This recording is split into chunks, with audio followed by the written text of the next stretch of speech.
notebook to get them to be flat because they all kind of rolled up. So these are all my pages that I've got here. Now what I'm wanting to do is to cut out some leaf and botanical shapes out of them because I want to make a collage.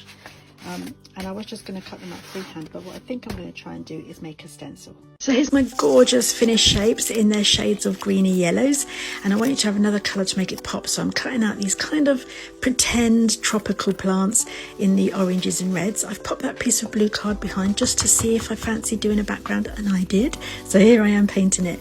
This is just regular acrylic paint, again on the piece of white card. It's actually 2 pieces of card that I've stuck together to make it a bit thicker and give it a bit more body, because sometimes when you add the acrylic paint it makes it warp a bit. So I was just then using a toothbrush to add sprinkles and a bit of texture. Again, this is just regular acrylic paint, sometimes mixed with yellows and whites. I like to mess it all around. That one's a bit empty, squeezing it out, look.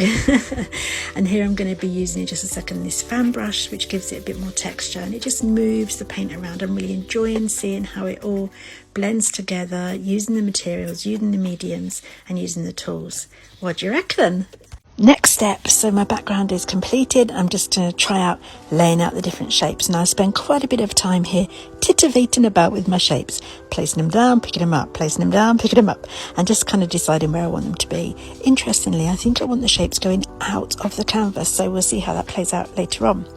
So here I'm making some backgrounds and foregrounds, just layering up the foregrounds with the other scraps of green card. Look at the colours, peeps, look at the colours, so beautiful.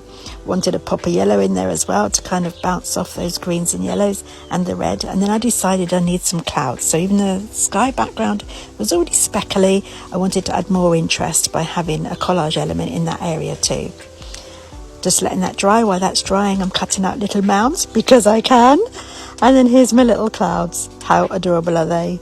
I'm now about to glue on all my pieces. Now I have a trouble with this point because I can see the potential in the piece. I can see it could look exciting and amazing, but I also get to this point and think, oh my goodness, I'm probably going to mess it up completely. So I just leave it on the shelf and never touch it again.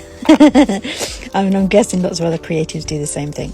So because I wanted to make it a 3D kind of thing, I'm using foam squares just to give it some relief, like away from the page, to give it some nice texture and depth. I'm also not usually using something like Pritt stick or glue stick like that because of the plastic container, but because I'm wanting to video this, I didn't want to use a wet glue that would take ages and ages to dry. Normally I use a PVA that I just pop in a little squeezy bottle and just top up whenever I need it. So here it is, taking shape, layer upon layer, shape upon shape. I'm still wiggling about, still deciding what to do with it. I'm loving those bits sticking out on the side.